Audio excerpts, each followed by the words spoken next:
Hello and welcome to the Winmart's Sweet Spot interview series, where we explore how to reach, lead and deliver a C-suite role.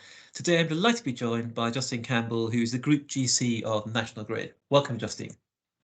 Thank you very much. So can I start asking you just a few questions? When you were a child, because you were brought up in Ireland, is that right? I was, yeah, but Irish and proud. I've still got my EU passport, which is quite a nice thing. Let's not get political, but I do. I'm happy about that. Right. And when you were a child, what did you want to be in your early days? So I probably wanted to be a singer of some sort. So I put it like this: if X Factor had been around in the 1970s, I would have been very keen to audition. But I'm not sure I was ever going to be good enough. And I did actually do a lot of singing at school. I was keen on potentially even training to be an opera singer, but I don't know if I was ever going to be good enough. But you know, I say potentially. And I remember having a discussion with my mother about it, and she said to me, "Look, if you really want to go for it, go for it. But you could do something else, and then you could just have it as a hobby on the side." And I decided to take the safe route because I figured there was about a 0.001% chance of me ever become a very successful opera singer, but I could probably be a reasonably okay lawyer. So I went for the safe route and became a lawyer. And since then have done very little singing at all. So that bit slightly fell apart. But anyway. Well, and you'd already just decided at that point to become a lawyer. Well, I think I kind of fell into it. I mean, it was sort of a bit of a unplanned journey. So I obviously I went to study law, but that was just because it was a good degree. I mean, it was a very highly regarded degree. So, and I couldn't do any sciences because I was useless at science. So that was never going to happen. So it was like, well, become a lawyer or do a law degree. And it was a 4-year degree, which was also appealed to me quite a lot not because of the amount of studying, but for other reasons. Being at university for 4 years seemed to be a good idea. And then I think I just fell into it because after that, you know, you get channeled if you have a law degree quite easily into private practice. And I had a lot of friends who were coming to the UK to do their training, and I was fortunate enough to secure training over here, and it seemed like a great opportunity, so I sort of ended up doing that. Wow. And you joined Magic Circle Firm, is that right? Yeah, I did. I joined Freshfields, which was great. It was a kind of a funny story because when I turned up for my interview, so I did a few interviews in a day, and I turned up for the interview, and they actually had the wrong CV. So there was somebody else with my exact name who was also being interviewed, and they made a total mistake and they had the wrong CV. So the meeting got off to a pretty bad start, but then it became quite funny. And then luckily I was offered a job and she wasn't, or maybe she was and I wasn't, but I was the one who got the letter, so it was all fine. But yeah, it was great, and I really enjoyed Freshfields. I mean, it was hard work. It was very hard work, but it was a great environment because there were 28 of us who started together, and it's quite an extension of, not an extension of university exactly, but you have a great built-in social life. You have that many young people all starting together and all wanting to have some fun, and it was brilliant. Cool. And so could you now sort of summarize your career from then to now in a minute? Have a go. In a minute, okay. So yeah, Freshfields was there for a number of years, and then thought, actually, I think I want to see what it's like working in-house, because the whole private practice thing had slightly lost its allure. I think I probably knew I wanted a family, so I thought, well, I'm not sure really going for the partnership thing is for me. So joined BT, and BT was a great transition because it had a really big, and still does, but at that time it had a very big legal department. And I was a specialist at that point. I was a competition lawyer, and I'd spent time in Brussels with Freshfields and stuff, and I wanted to continue doing that kind of work. They were heavily regulated, had a dedicated competition regulatory team. So I was able to join that team and then, you know, merge into being an in-house lawyer in a quite a gentle way, which was nice. They then demerged their mobile business, O2, and I went with O2 and became head of competition law there. Stayed there a number of years, ended up finally, after they were taken over by Telefonica, as the European General Counsel for Telefonica. And I stayed there for a couple more years, and then I left and went to Vodafone. I was there for 5 years and then went to a total change of industry, but again, a regulated industry, which is what I like. went to Centrica and ended up there as Group General Counsel, COSEC. And then a couple of years ago, joined National Grid as General Counsel and Company Secretary. So pretty linear legal role, although through it, so I've done various different bits of specialisms and bigger teams, and I've worked in both head office and in the operating company, which I think has been really helpful to understand the different parts of businesses. And I've done other bits along the way, like security and public affairs and risk and compliance and all the kind of add-on bits, security even. So yeah, quite a few different things along the way. Okay, and have there been any sort of key moments or decisions you've made along that path that you feel have been sort of key to your progress, I think? I think there's probably one. There've been a few, but there's probably been one really pivotal moment. And that was when I had my first child. So that was between BT and O2. So I was pregnant when I was at BT, and I was going to go and work at O2, and the then going to be general counsel of O2, the pre the demerger. He said to me, "I'd like you to come and run this team for me." And I said, "Well, actually, I'm probably going to be going on maternity leave quite soon, and so I don't know what I'm going to do." And he said, "Well, why don't you come back and just sort of see how it goes? Come back part-time, just see how it goes." And the reason it was so important, I think, was because I was quite clear that I didn't want to work full-time, but I didn't really know what to do. And he backed me, and he sort of said, "Just give it a go, give it a try." And I think if it weren't for that moment of kind of forcing me to hang in, I might have stopped completely. And, that would have been an entirely different life journey, but it wouldn't have been a great career move. I wouldn't have been having this conversation with you now, put it like that. I don't think. So it's quite pivotal. And was that personal, or have you ever had in your career a sort of guide or mentor or key influencer who's been encouraging you, or? Yeah, so that's probably that individual. Anyone ever asks me, I always point to him, and that's Philip Bramwell, who was the general counsel of O2 and then the general counsel of BAE Systems. He's just retired earlier this year, actually, after a very long and very illustrious career. And he was a great support because, as I said, he didn't put me under pressure to come back at all, but he said to me, "Look, I'd rather have you than somebody else. I'd rather have you part-time." And he made me feel confident in a way that I just wasn't at all. And he made me feel that I could make it work. And then he really helped to make it work. And he, as a leader, and he's a man of a certain generation, he's been an incredible help and aid to women in particular in the workforce, trying to rebalance the workforce to make sure diversity in his teams was really strong, way before it became a mandatory thing. And so, I owe him a great deal in terms of my career. And have you ever had a crisis in your career, or do you ever feel that you had a moment of crisis? Mini crises every week. That's the nature of the game. When you're a lawyer, you're always thinking, "Oh God."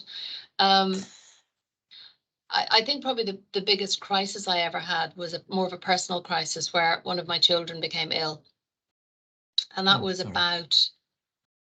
Oh, she's fine now, thank God. So I'm happy to talk about it. But that was about 5 years ago, and she was really ill, and my husband and I were kind of, well, what are we going to do? And long story short, it was the first time I think I ever asked for help or sort of shared that sort of stuff with somebody at work. And I was at the time the deputy general counsel at Centrica, and very much on the kind of trajectory to being the group GC. But I went and I spoke to the CEO, and I spoke to a couple of people, but they were incredibly supportive. And the CEO at the time just said to me, "Look, take a bit of time off, see what you need to do. We'll find something, we'll make it work. We don't want you to go." Because I was like, "Look, I have to stop, I have to resign. I just can't, I can't be here and be with her." And they helped me to stay in and were really, really supportive. And that was really important to me as well at the time. So yeah, somebody else again helped stepping in and helping you to think maybe you might be better, that to have more confidence in yourself, which is quite a nice thing to feel. And how long were you out for, out of interest? I was actually only out for a short. What happened was I only took probably about 4 weeks off, about 4 to 6 weeks. My husband actually stepped back from his career at that point, and he took quite a few months out. So he was very supported too. And I suppose it's interesting because we're very independent people. We're both kind of self-starters, and I don't like to particularly rely on other people, but sometimes you need to. And I think sometimes it's quite an important thing to do, to just ask for a bit of support. And organizations and good leaders, they'll always give it to you if they always will if they can. So it made me reflect quite a lot on the importance of that leadership, and the importance of feeling that you can, as they say, bring your whole self to work and rely on other people a bit. Yeah. Wow. And you've changed organisations a few times in your career, from going from one big organisation to another in utilities and that kind of thing. Yeah. What have been your, in a way, your drivers or motivations for those changes? They've probably been, I mean, if I look back and I describe it, I think people will go, gosh, it's very well planned. And I think, yeah, okay. Well, hindsight's a wonderful thing. There's been a little bit of planning or aspiration in there, and then a little bit of, well, quite a lot of good luck. So, an opportunity comes along and you take it. But what the bit that's been a bit planned, I think, was BT was a deliberate move. As I said, I was a regulatory competition lawyer. I wanted somewhere where I could still leverage those skills. And then the move from O2 post the Telefonica acquisition into Vodafone was because I'd done head office. So I'd been very much part of the PLC. And then I wanted to be in the operating company, just to kind of really understand the business, because it is different. And people who've worked in very big organizations where there's multiple business units or lines of business, that it's quite different being in the business as opposed to being at the PLC headquarters. And so I deliberately shifted there for that reason. And then I shifted industry. And part of the reason, again, I come back to Philip. Philip, I remember, said to me once, he said, not that there's anything wrong with it, but if you don't make a move, because I talked to him about the offer I'd had from Centrica to go and move, and he said, well, if you don't make the move, you may always be regarded as a telecoms lawyer, and that's fine. But you remember, as a lawyer, you are not boxed in by the industry that you work in. So it's quite good to demonstrate that you can go and do something else. And I thought, actually, that is quite good advice. And a utility, so British Gas, Centrica, it's got the same concept of regulatory controls, etc. And I thought, I can bring some of my experience to it, but I can also stretch myself quite a lot by moving. And that's always been my guide when I've moved, which is, can I bring something? Is it a terrifying leap, or is it more of a gentle leap? And when it's a gentle leap, when I can bring something, I'm comfortable, but it's also got to be interesting and challenging. So it's a bit of a mix, and I've moved on that basis a few times. It's basically the concept is, or the way I look at it is anyway, every move has got to add something new, but build on what you've done before. That makes sense. Yes. Okay. Yeah, that makes a lot of sense. And you mentioned that you learned a lot in the operating unit. What was different about that to the headquarters? I think there were a few things. The pace is typically faster, so you've got to make more. It's sort of higher volume, lower value, without wishing to kind of be generic, but there's a lot more stuff going on. You've got to be on top of it. You've also got to actually understand the business in a much more granular way. So you've really got to understand where the money's coming from. What are your cost bases? What are you earning? What's your margins? It's a lot more real. And it was and the work at the PLC, particularly as a lawyer, and now particularly as the Group GC COSEC, is much more in that sort of strategic, big transactional stuff, board level conversations. What's your financing? What's your investor relations? It's a very different role. But I think both are incredibly valuable. And I think some people are better suited to one than the other as well. It's quite good to see what you might like. Some people get their energy from being right in the business. And I know a number of people, particularly in say at Vodafone, who moved into the business afterwards and did various other jobs from having been in the legal team, which is a great opportunity if you can take it and you want to do it. So,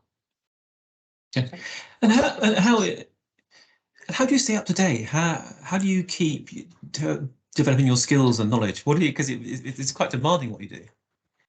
Yeah, I mean, well, I mean, I think we're inundated with technical updates, aren't we? I mean, there are a million technical updates all of us could have as lawyers. You get every law firm in the sun trying to send you stuff, and that's one of the challenges. It's really hard to filter through what's important, but I think networks are really useful. Conferences can be, but it depends. Things like what you do, the Windmark stuff is really good. Of course. Clock, Clock is great for, well, it was anyway, for operational stuff. O-shaped lawyer, all that sort of stuff. So it's for trying to get a sense of what's going on outside is really important. And then when you get to this level and all the way through, actually, it's just building a network of colleagues in other companies who are doing things differently, who've got different experiences, just sharing their advice and getting their input. I think it's just incredibly useful. Yeah, that's what I do. Thank you, thank you. And and when you made a move into the Exco, which you're now in, what was the difference between sort of being in the Exco and not being in the Exco? That makes sense. When you moved in, how did it feel different, or how was it actually different, or was it not really Actually, at all? well, I'll go right back, because actually the first executive committee I ever joined was, God, a long time ago. It was the Telefonica Europe. So when Telefonica bought O2, so O2 had been a big listed PLC. And when Telefonica bought O2, obviously so the general counsel left, that was Philip. And then we became a regional division of Telefonica, which was then the listed entity in Spain. But actually all the structures around the executive committee stayed the same. And it was at the time a very cohesive team, and everything was run very professionally. My lights are about to go off. I'm sorry. Do you mind if I just wave around a bit?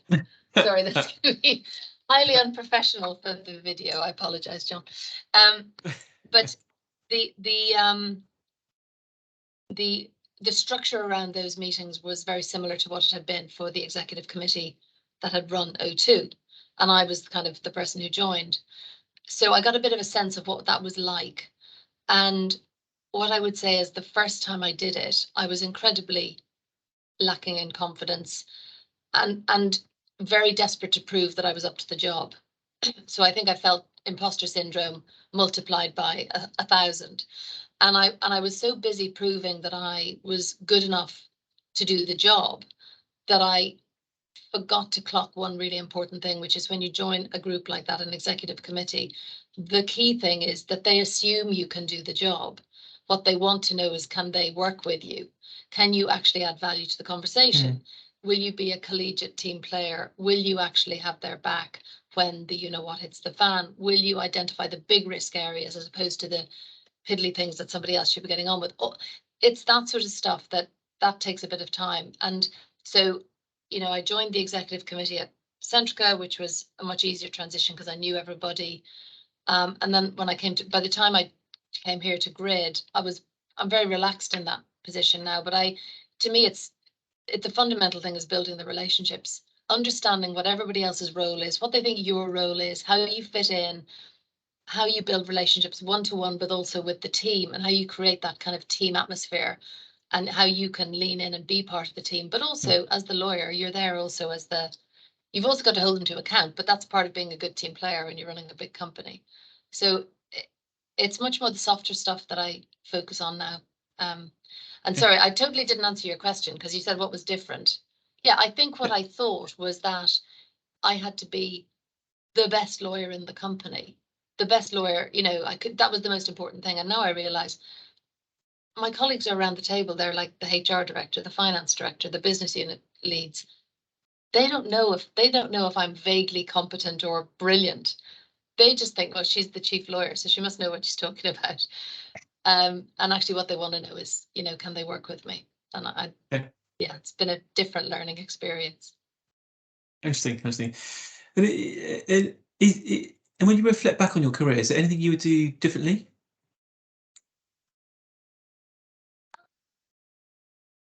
Not really. I don't. So the one thing I might do if I were 20 years younger, I might try and go into a business for a while and see if I could run something, like either an operational role or a business role, something like that, because I think that would be really fun. And I'd love to see if I could do it. And I'd love to see, I think you could learn a huge amount from that sort of experience by bringing it back, because I think the more exposure you have to business colleagues is it really helps you to put your legal advice or your compliance advice or risk or whatever in context. You know, you can operate in isolation if you're not careful in an advisory role. And it's really important to understand where your bit fits in. So I think if you run a business, you could do a good job. So yeah, that would have been fun and probably terrifying. Okay. But we'll never know. You'll never know. How and has the pandemic did the pandemic impact your leadership style at all? Have you changed the way you lead your team or tweaked I it think or? well, I mean, God, the pandemic, it's weird, isn't it? It feels like ages ago, and yet it feels Hmm. like only yesterday. I mean, I guess like everybody, we, adapted to Teams and all of that stuff and worked online and Zoom and all that. I mean, I've always been really chilled about where people work. I think if you're running an in-house team and you want to attract the best talent to join your team, you've got to offer something. You can't offer the big bucks that you can offer if you're in a Magic Circle firm, but you can offer flexibility, quality of life, as well as really interesting work. So it has always been kind of an irrelevance to me as to where people are. So that didn't particularly change. The one thing I think it did do was it brought us together, the irony of being further apart and yet bringing us together, because we were able to connect on a weekly basis, check in, but it was much more on the human level. So it probably, for me, made me, not that I didn't before, but really think about my colleagues as individual people with their own individual circumstance at home. Because I remember a couple of times, one of my colleagues would be on the phone and then would have small children in the background trying to deal with stuff. And I was very fortunate. My kids are older, so they were all teenagers and doing university or schoolwork. Very easy they were just on their own teams in their own rooms. Whereas I knew my colleagues with smaller children or maybe elderly parents or people that they had to look after, the pressure that they were under was severe. And you don't know any of that when you don't see. But when you suddenly literally see into their house, you suddenly recognize that actually they're under very different pressures, and it makes you realize that we've all got these hidden pressures and stuff. So it probably humanized me more as a leader in some ways, I think. Okay, thank you. And my final question for you is if you were a graduate starting out on their legal career now, what advice would you give them? I think I'd probably give them 3 pieces of advice. The first one is, if you get offered a different experience, if you get offered to do a project role or to change teams or do a secondment, most of the time you should take it, because it's gonna increase the tools in your toolbox. Because there are so many times I see really great lawyers and they they think the thing to do is just to keep going and doing the best that they can do and being brilliant at one area. And you just think, well, if you just expanded a bit, you could probably have a broader career and have more opportunities. So I would say take different opportunities. I think I'd probably also say keep looking outwards. So keep looking at, don't look down all the time at what you're doing, at what your company is doing. Keep your antenna peeled for what's going on externally. What's the next big thing? What should you be looking for? It helps you to plan your career a bit. It helps you to think about where you might want to go next. It helps you to get on top of important issues that the business you're working in might need to know about. So it's just keep that outward focus. And the third, and possibly, well, not the most important, but really important, is the networking. There are a lot of lawyers who don't network. And I think, the phrase comes with, it's a slightly loaded phrase, don't network. It sounds like a bit what like PR people do or sort of grubby politicians do or something, I don't know. But actually all it is really just building relationships and helping other people. And then they can help you and you can really share learnings and experiences. And it's incredibly helpful. And I would say don't underestimate the value that can bring to your career, and just generally to your life, because you meet really interesting people as well. So I would say, yeah, build your networks. Thank you, Justine, and thank you very much for joining us today on the Sweetbot interviews. Really great to hear from you, and thank you for all your wise words and wisdom, which we are enormously grateful for. So thank you very much. Thank you very much indeed for that. Well, thank you for And that's having a me. It's wrap. been a pleasure. Thanks, John.